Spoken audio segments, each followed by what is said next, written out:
Okay, and so in this video we're going to go through a self-assessment session. What we do from here is take the joints from neck to feet, take the joints through full range of motion, see what's working and what's not working, see where the tension and the problem areas are lying, and then from that we can kind of pull out the areas we need to work on, and then go into some specifics further down the line. So what we're going to do here is look at each joint one at a time, look at how they're supposed to move and how they function, and then from there you can kind of see where the limitations are lying. Okay, so we'll start off with neck. What we're thinking about when it comes to the neck is that the neck flexes, the neck extends, it rotates, and it laterally bends. So what we're going to do from here is go into a neck car. The car just stands for controlled articular rotation, which means it follows a big circle, basically. What we'll do first is get comfortable. Now this can be done in a seated position like I am here, sitting on a chair, sitting on a desk at home, in the office, it does not matter. The only thing we're trying to do is to isolate the neck on its own, so nothing should move other than the neck joint, okay? So I want you to be very conscious that you're not starting to use your mid-back, your upper back, or starting to lean across the side when you're trying to do that. That's your way of kind of trying to cheat, and it's something you'll have taught yourself to do over the period of time if there is a movement limitation. So you'll see when I go through it, and I'll kind of point out the problem areas that I have myself, or where I'm feeling the tension, I suppose, should say, and then it'll start to make sense as we watch this back. So if we sit in the comfortable position, thinking about just the neck that's moving, everything else from here down is now locked in place. We're going to start off with neck flexion. So basically what we're doing is we're going to take our chin and tuck it down in towards our chest. Okay, so what I'm thinking about doing here is getting a stretch up the back of the neck. The muscles at the back of the neck are then getting longer. Okay, so neck flexion. We're going to go clockwise to start off with. So one, I'm in flexion, and then going to go into rotation. So what I'm going to do is take my chin and draw a line over towards my right shoulder. Okay, so flex, rotate across. The biggest thing I will say to you here is when you do this, be conscious that you don't shrug the shoulders. We want to make sure we keep that space between the shoulder and the ear, so when I start to rotate, the natural instance is to meet myself. Okay, make sure that stays down and out of the way. So down, rotate across, and hold. From this point then I'm going to reintroduce the lateral bending. So flex, rotate, laterally bend. So it's imagine if I'm trying to tip water out of my ear at that point, okay? So I'm going to rotate, laterally bend, and at this point the opposite side is where all the length is. This side's getting closed off, this side's getting longer. From here I then go back into extension. So the angle that I've created I want to try and hold. So as I pull back into extension, that's where things start to get really, really stretched because at their maximum point. And then from there I stay in extension, chin's in the air, and I start to rotate over to the opposite side. Again, I don't want the shoulders to pop up. From that point, I tuck the chin down, in the flexion, and then I rotate back in the centre. When you're doing these, they shouldn't be painful. So we're looking at getting into deep stretch positions that I can feel the muscles getting pulled or getting lengthened, but not nipping, pinching, or overly sore. What happens there is our brain's going to say, I don't like that, and things will just stop. Okay, so we want to try and ease through it. So each rep you might get a wee bit more further. The general rule of thumb is you should always be able to breathe. Okay, so if I'm going to this point here and I'm holding my breath, it's still good. And you should be able to breathe through it. Now a bit of tension and stiffness is fine, but not pain and not holding the breath, okay? So we're adding another couple of reps this side. Again, trying to play with the angles.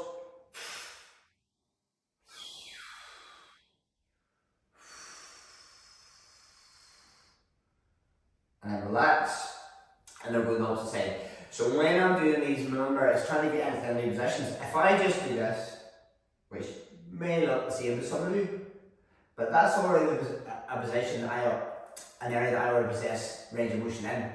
I'm trying to push outside that. So going to as much flex as you can, going to as much rotation as you can, going to as much lateral bending as I can is the key here to get better.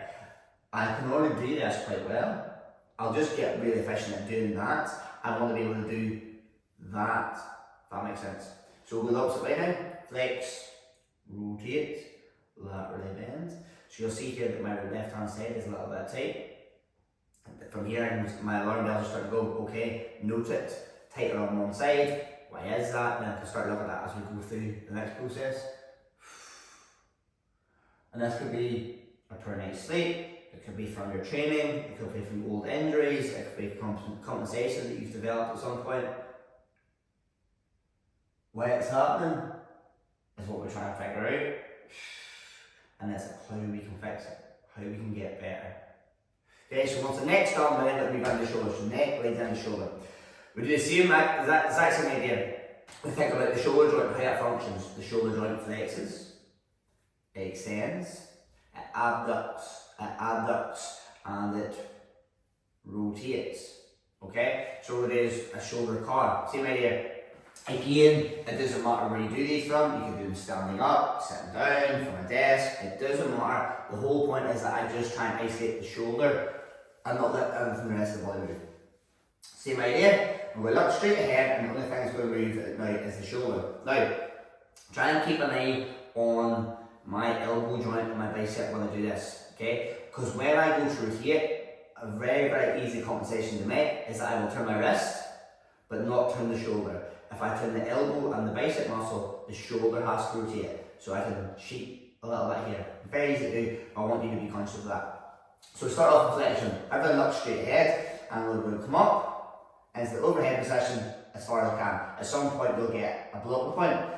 So you either stop where the shoulder stops you, or where you feel as if you start to lean out somewhere else. So if I start to straight forward with my neck, or I start to arch my lower back, or start to lean out to the side, that's when I want to get brakes on. And it doesn't matter if it's here, or here, or here. Where you start to cheat is where you need to stop. This will get the shoulder better as a whole, and it'll stop us doing these bad habits that we may have created somewhere along the past.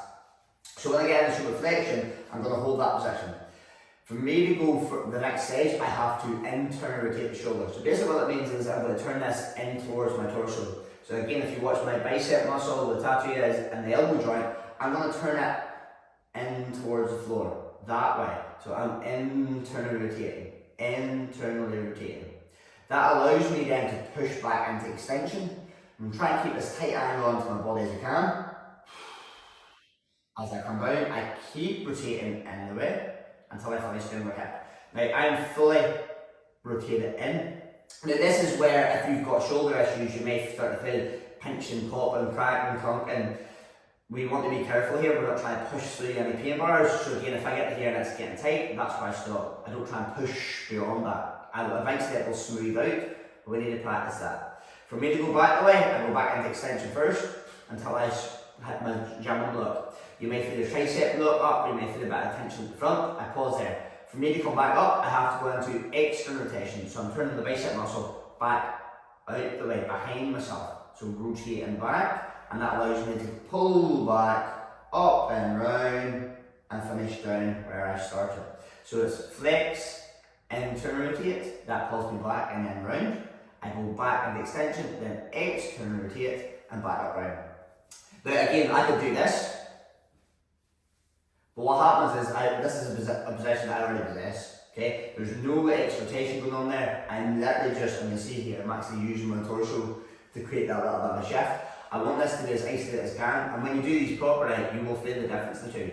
Again, no compensation, no pulling up towards the ear, length between here and here, flex, internal rotate, push back into extension, on and round into more internal rotation, back to extension, external rotate, and reach up, down, through, okay?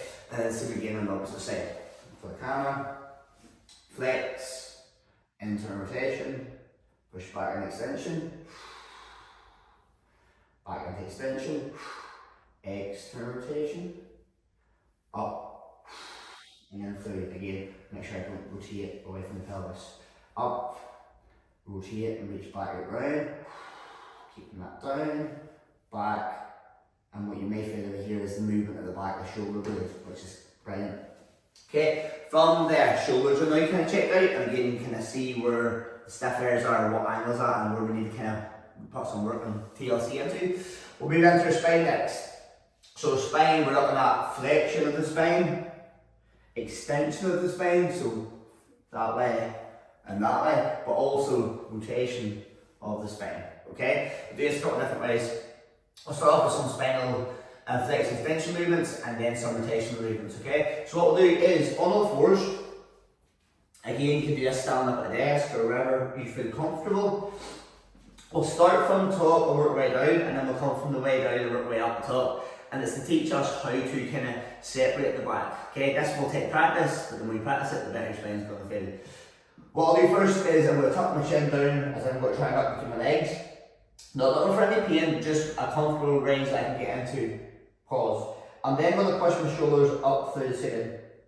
Okay, so if you are wearing a bra strap, or if you have an imaginary bra strap on, you can imagine trying to push it up through the roof. So chin down, push up through the roof, and then what I think I'm going to do is pull my belly button up. You've got to imagine doing like the world's best crunch, that you're trying to squeeze your tummy down, and then under that I'm going to tuck my hips underneath. So I'm going to think about bringing my waistband up in. So at the bottom I go here, here, here, and then tuck the waistband up in. Try to get as much length through the lower back as I can. So I think about pulling all the vertebrae apart and creating space in there, okay? So up, squeeze. When I'm at that top point and I get as much flexion as I can kind of muster up, I'm going to take a big breath in through my nose and gently through your mouth. From that point, what we're going to do is come from the bottom. So I'm going to start by tilting my pelvis back, so I'm going to pull my hips away from myself. The back side's going up into the air. And I'm going to slowly try and make my way up my back with my low back to my mid back, shoulders, and up through neck. So I'm going to look up through my eyebrows. Now I've kind of tried to create that hollow in the middle of my back. I'm going to pause again. So at this point, my tummy should be all relaxed, and you think about using the core muscles in your back to squeeze back. So it's just the complete opposite of what you did before. So on that point, big breath, get deep down extension, and then we go back to bottom. So we go chin, shoulders, bra strap, hips tucked underneath, squeeze the tummy, breathe, and I'm going to pull away, bit by bit, bit by bit, bit by bit, bit by bit, bit by bit, and extension. And that way we get a wee bit deeper than the last time. Okay, after we work through flexion and extension, we'll go into rotation. What we're going to do from here is sit back onto my humpers as best I can. Again, depending on ankles, knees, and any problems we have there, you can obviously rock forward. You can put a little cushion behind your backside to make it more comfortable. It's just about being comfy. Okay, so what I'm going to do from here is, in this position, one arm's going to be my planting arm, it's going to keep me locked in place. The other hand, I'm going to take and put fingertips on my temple. Okay? I'm then going to rotate in on myself. So I'm going to in to rotate. I'm going to go elbow to elbow. I'm going to take a big deep breath in. As I exhale, I'm going to rotate away. Make sure I turn my chin, turn my neck, and follow through. The biggest thing I'm trying to do here is to get my breastbone to rotate. So it means my back has to do the movement. I can cheat by just doing this. And all I'm doing is using my shoulder. Now that's maybe a problem that some of us already have, and that's why we get super jammed up. But again, that's something to think about. So can I turn this? Do I just do this? Do I leave my neck or just do this? I want to make sure that everything moves together. So as my elbow comes away, my neck follows suit, and then my breastbone turns. Inhale, exhale. Inhale, exhale. Inhale, exhale, and then same again on our side.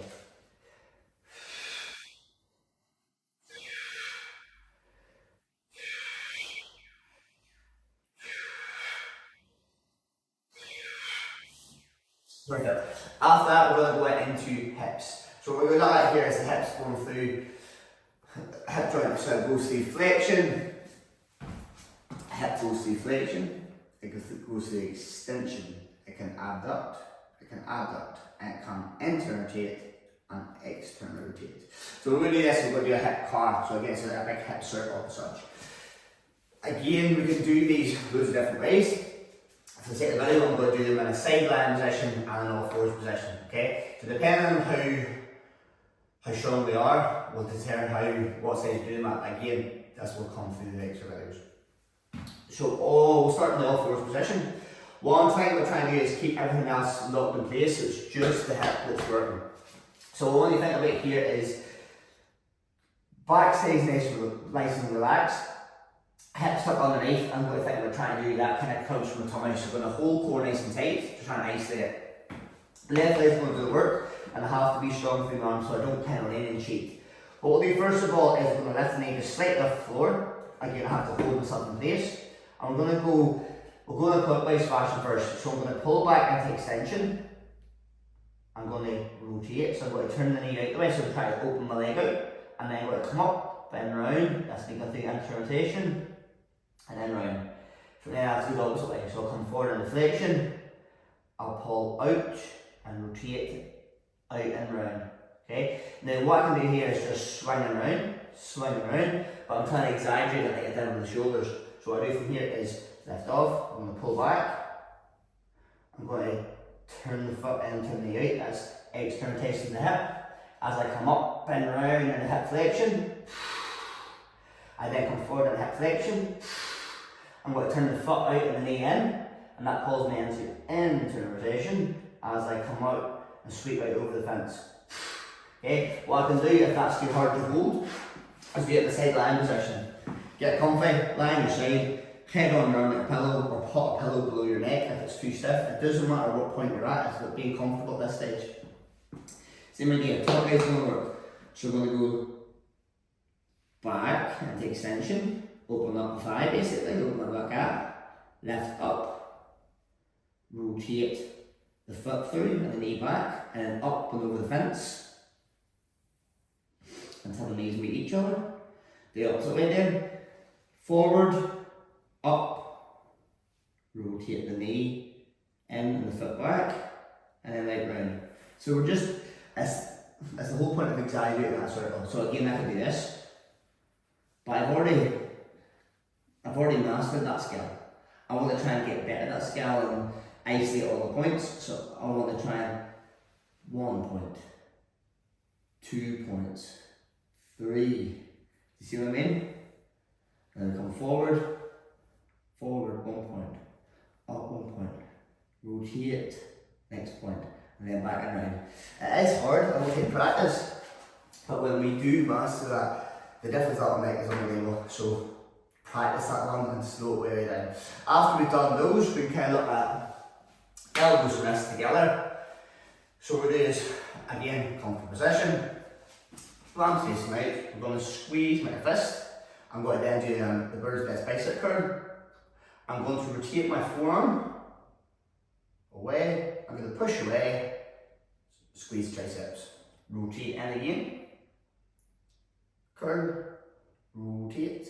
And what you might start to notice here is that does one side breathe better than the other? Do I feel a bit tighter in the wrist? Do I get a little bit of popping in the elbow? And again, we can kind of assess what's moving well, not so well, but also get a little bit of TLC back into those joints. Shake it out. And the last one, flip it. I'll catch you off from there so you can see. And throw your leg over so that it just elevates up. Pull it under a block, under a cushion, doesn't really matter. What I want you to think we're doing here is this is the one that you make a little bit uncomfortable, so just bear with it. I'm going to lift my foot off the brake as high as I can, so you may feel that stiffness up the shin bone. From that point, I'm going to squeeze my toes really, really hard, and then going to point down, keep my toes squeeze, until I'm like doing the world's best Michael Flatley impression. From that there, I'm going to flex my toes back, so toes first, then I'm going to pull the foot off the brake, up. Squeeze the toes, point away. Flex the toes up, pull back. Squeeze the toes, point away. Flex the toes and pull back. So we get another foot. Now again, you don't have to hold up like so. You can just throw the leg over like this. or pull it on the cushion, just to elevate that and create some space. Squeeze toes, point away, flex the toes up, pull back. Squeeze the toes, point away, flex the toes, and point back, and relax. So what we did there now is we took ourselves through a full self-assessment from neck to the ankle joint. We learned how the joints are supposed to move. We probably started to figure out where we hold a lot of tension. Should it be left hand side of the neck as I rotate or laterally bend, or should it be interrotation in my shoulder, or I can't flex very well, whatever it may be. From that point we can then start to go, okay, I need to put a little bit of time and work into there, pull that out. Or you go, do you know what, I felt not too bad, just felt a little bit stiff. You can use those and you can break them down into whatever way you want. You can pull a little bit of neck, a little bit of wrist, a little bit of ankle. Build your own sort of little sequence and just start to practice moving the joints together. The more we practice those joints, the more range of motion stays there and the better it will move. It's very much, if you don't use it, you will lose it. So we've learned how joints move, we've learned how to self-assess, and then that allows us to lead on to the next parts. Okay?